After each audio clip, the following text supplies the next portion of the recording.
Tungsten is not just rebounding, it is being repriced as a strategic resource.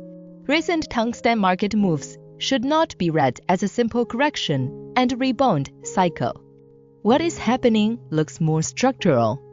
Tungsten is increasingly being repriced not only as an industrial commodity, but as a strategic resource. Yes, upstream prices are showing early signs of stabilization. Tungsten concentrate has stopped falling as aggressively. APT is holding up better than upstream feedstock. Powder products are approaching levels where restocking interest may begin to return. But the bigger story is not short-term price action. The bigger story is that inventories, expectations, export controls, and the domestic versus overseas pricing are all being reordered at the same time. A few signals stand out. Tungsten concentrate is stabilizing, suggesting that panic selling may be fading and sellers are becoming more defensive. APT is showing stronger resilience than concentrates, indicating that the midstream segment is holding its pricing position better than upstream. Scrap remains relatively firm, which suggests that the market currently values liquidity and flexibility more than broad bullish narratives.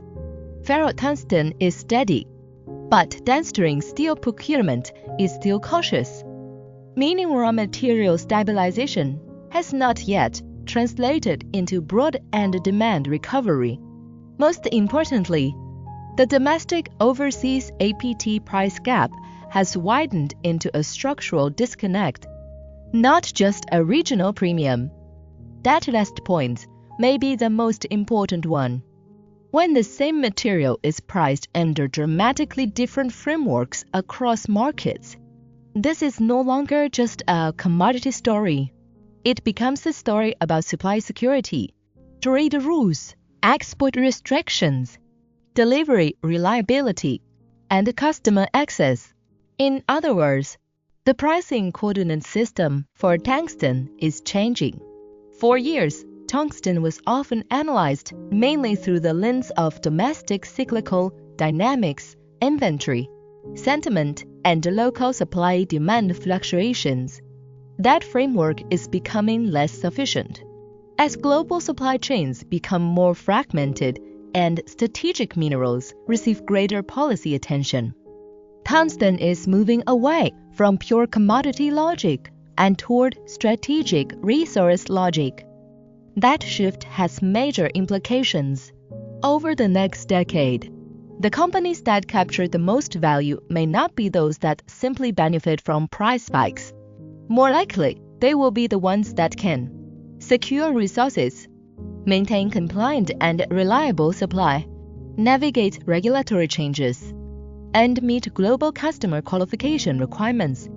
So, the real question is no longer just whether tungsten rebounds from here.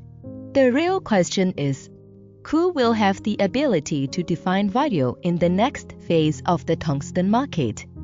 How are others in the industry viewing this shift still as a cyclical material story, or increasingly as a strategic resource story?